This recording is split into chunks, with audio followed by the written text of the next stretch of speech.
Hey everyone, this is Keith Scott from out in Sydney, Australia. I'm one of the voices of Bullwinkle J. Moose. It's time to watch Relentless and Unstoppable. And so give it up for your main hosts, Douglas Kenny and Andy McPhee.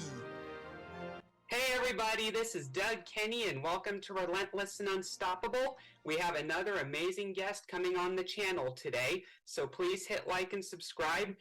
And after this episode, please stay tuned to the RNU channel for more amazing guests. Let's get this on! Hey everybody, how you doing? Just a quick little share of why I started Relentless and Unstoppable. It was for one very simple reason, because of Doug Kenny. Nothing to do with me at all, zero. I was just coaching Doug, and he took on the coaching and mentoring, and he made all the changes. He took all the suggestions from his parents as well as my coaching, but it was all about Doug, his breakthrough and his weight loss, his willingness to accept that he is dealing with high functioning autism and other issues, but he's never quit, he's never given up. So we did one interview with him to share his story, and then we decided to start interviewing other people. And Doug has now taken over the whole channel, and he does all the interviews, he runs everything. He's just an amazing young man. So RNU was born from simply what an amazing young man Doug is, and his story needed to be shared.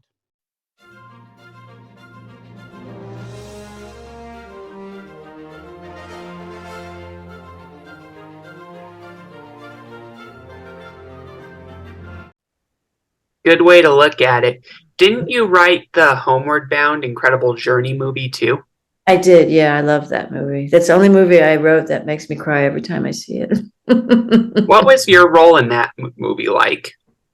Well, it was very Hollywood, which is to say, Incredible Journey had been my favorite movie as a kid. So I went to Disney and said, we should do a remake. And they were like, oh, that's a great idea. So I wrote a draft and got fired. And they hired another writer. And I didn't even know that the movie had been made until they approached my friend Danny Elfman to do the music.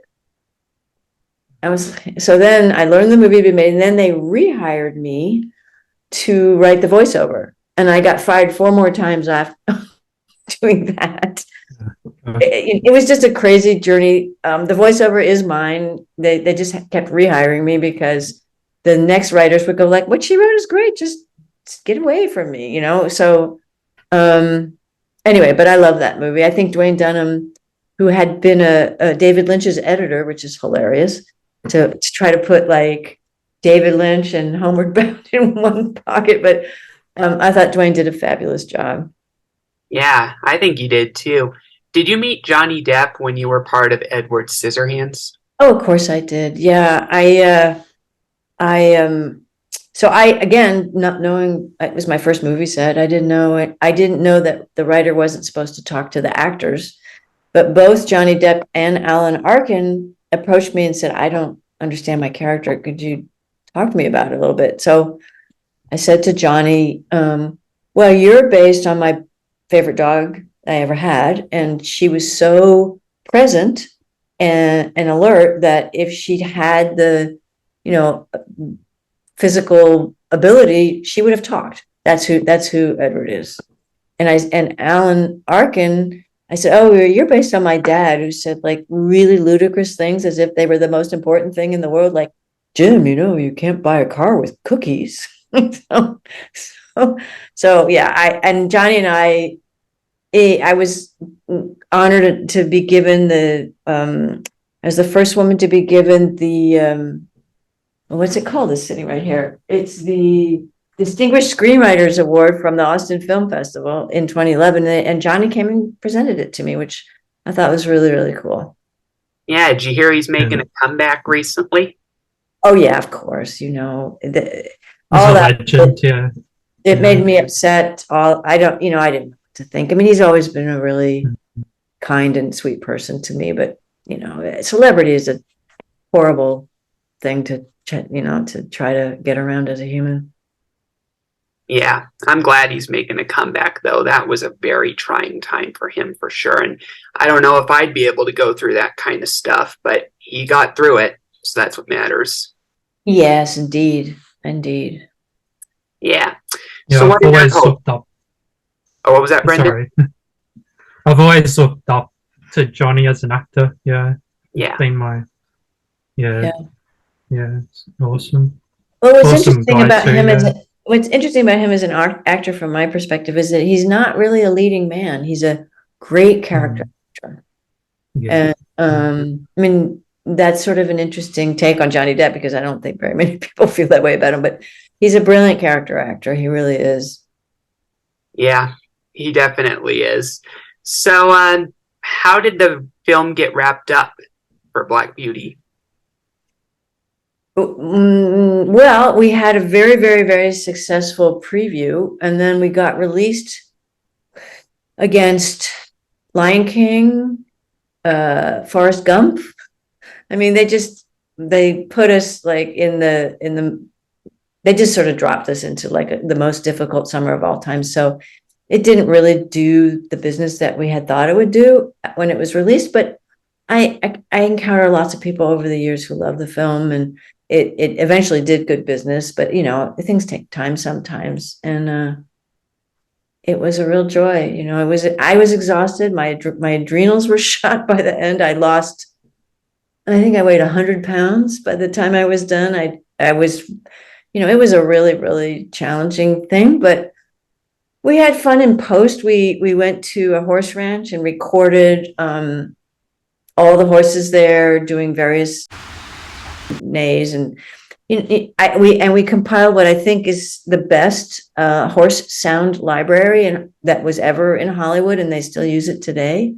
I mean, what's weird about animal films and especially horse movies, there's a saying in Hollywood called, see a horse, hear a horse, right? So the horse is galloping and you hear like, well, horses don't do that, and so I'm very proud of Black Beauty's authenticity. I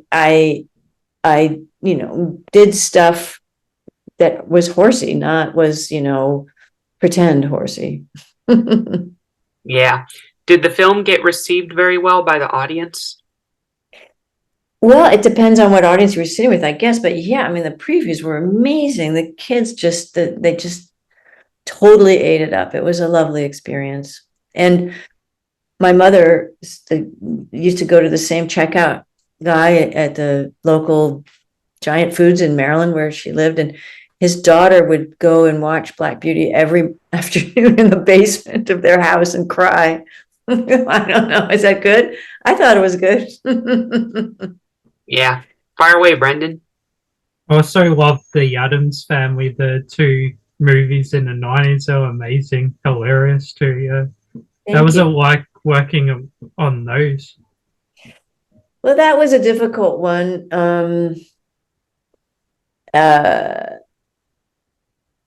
But I had fun with my writing partner, Larry Wilson. But the Addams Family was difficult. A writer, I remember the first time I got fired, my parents were like, oh, come home. That's terrible. People, but getting fired off a movie is very common in the movie business. And really was then. I don't know how it works right now, but I am retired now, so that's why I keep saying I don't know how it works. But it was tough. Larry was much more hurt by how we were treated in the Addams Family. His daughter was in the little chorus of kids singing, and he went to take her to the soundstage for the day of the shoot, and he got thrown off by the director. No. Stupid stuff like that. It's a lot of bad ego stuff, but it's all right. It's all right. People love that movie too. I mean, I've been so blessed to have worked on so many movies that people like. Yes, definitely. Yeah, that's good to hear. So what are your hopes for the future? I hope the planet's still here in a few years. What are your hopes? Same for me, I think. Yeah. Same for me. I mean, it's a scary ass time to be here. We've got, by marriage, I have 3 grandkids. One is 16, 3 grandgirls. One is 16, one is 9, and then there's the autistic one who's about to turn 7. And it's just sort of, I think, wow, what is there for them? And horse life is getting very, very difficult. When I at one point I lived on a big ranch in Ojai, California, and we could ride out of our ranch and get lost in the mountains for hours. You can't do stuff like that anymore. And it just makes me sad. But I'm glad that you did equine therapy, Doug. Equine therapy, I think, is very, very effective. Did it help you? It helped me for sure. A lot of things have helped me therapy wise, but equine was definitely one of them. I had a very fun time doing it. I gained a lot of confidence out of it to the point where I could sleep better at night. And I took him on walks around like an obstacle course they had. And over time, I didn't even need to use the words. I knew what to do with him and he knew what to do with me. Isn't that great when you make such a strong bond? Yeah, I miss Joey. Oh, it just makes your heart sing. I mean, that's sort of what I'm doing with my little girl now is like, okay, I've tried this and that to bond. She can get very spooky. So, there was one trainer who suggested walking 100 miles with your horse a month, for example. This was a couple of years ago. And so I thought, okay, I'll try to do that. Well, she would want to jump in my arms. I was like, she weighs 800 pounds. I can't, I needed to find a way to get her to feel like I was part of her herd. And I feel like I'm on that journey now, and I couldn't be happier about it. And it's helping me in every relationship, to be honest. Good to hear. It definitely helped me. And yeah, horses are beautiful. They are. And to build a friendship with them, and just hugging them and patting them and scratching them, and then they make funny faces. Like... I impulsively kissed my pony the other day, I think for the first time, because they don't want to be kissed. And she looked at me like, "What are you doing?" She's a very vivid character. Like, you're joining me? Oh, you're kissing me? She's funny. She's adorable, though. I have a very adorable dog named Bunny, and she's like the cutest creature ever. You want to see a picture of her? Of course I do. This was when we took her through Starbucks. Oh, she is adorable. She's a pit, it looks like. A terrier mixed with a pitty. She has a very beautiful smile. She sure does, and she looks like she uses it a lot. Yeah, she's a very happy girl, and this is when we dressed her up in a dress. That's great. She looks great. How old is she? She's a few years old, I would say 4 or 5 at this point. Nice. Well, yeah, we have a couple of dogs, and they're great. What are you trying to show us, Brendan? What are you showing us, Brendan? It's not working. It's making you disappear, Brendan. You must be a magician. Yeah. What are you showing? What's on your phone? Oh, that's my horse. Oh, yeah, Grace. Yeah. Tell me about your horse. She's a Brumby, so Australian horse. I know what a Brumby is. And what do you do with her? I adopted her, so I look after her and train her and love her, and that's so wonderful. Like one of my best friends. Amazing horses, the Brumbies. Yeah. That's amazing, Brendan. Hey, just give her a little bit of a rundown on how you got involved in horses. I also did horse therapy like Doug, and I found that it really helped in like building the friendship and relationship with the horse, and it was amazing. Then said I wanted to do something with horses, so a position came up at the Brumby Sanctuary, and I felt strongly about the cause as well, so I went there and they took me in. So I've been there for 2.5 years now. Wonderful. And it's been amazing. Like my best friends. And that's so beautiful. And at the sanctuary, do they run programs where kids can come and see horses and equine therapy can happen, or is it just a safe space for them, which would also be quite amazing? Mostly a safe space for them. Sometimes we have people come in and have a look, and they're amazing to be around. And we train them a bit, then some get adopted to good homes, and some stay there that need extra care, or some are like just our ones that we've adopted, or Wonderful. Yeah, it's Wonderful. amazing. I Thank you. applaud you. That's beautiful. Thank you. Yeah. So this is all we have for this interview. My final question I'll ask is, how can your journey impact the world, Caroline? Oh boy. That's a hard one. You know, I feel blessed that my movies have really helped people feel less alone. You know, my obsession with storytelling is about feeling other, and I feel happy that I've been able to make people feel more belonging. I now basically have become an oil painter, and I did a project last year where my painting friend and I painted the eyes of 50 endangered animals. And there's a website that you can go to see these paintings. And I believe that the virtual gallery still exists, so you can go and see them on a gallery wall, which is kind of amazing. So the website is www.iam.art.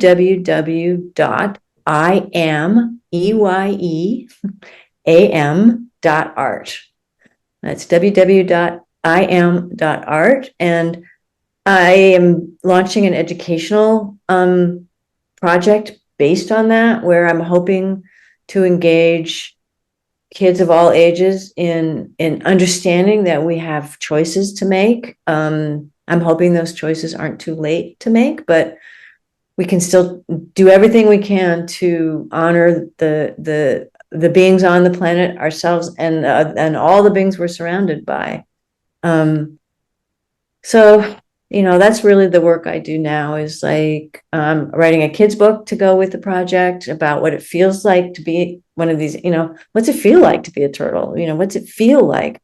Wake up. What's it feel like? We're not the only sentient beings here. So anyway, that's sort of what's got my soul stirred right now. Good to hear. So we thank you for coming on. Thanks, Doug. Thank you, Brent. Carol. It's great to see you. Nice to meet you. Yeah. Yes, and I appreciate this, and it's been a long time, Doug, that we've been talking about doing this, and yay, did it. Yep, finally. It's glad it happened. So Me too. Well, thank you very much. So everybody, we'd like to thank Caroline for appearing on RNU. Please hit like and subscribe on this video, and we'll see you next week for the next episode of RNU. Gee, that's all we have for Relentless and Unstoppable. So tune into the next episode to hear more amazing stories from amazing guests. This is Keith Scott from Sydney, Australia, saying so long, and I'm smarter than the average bear. Gee.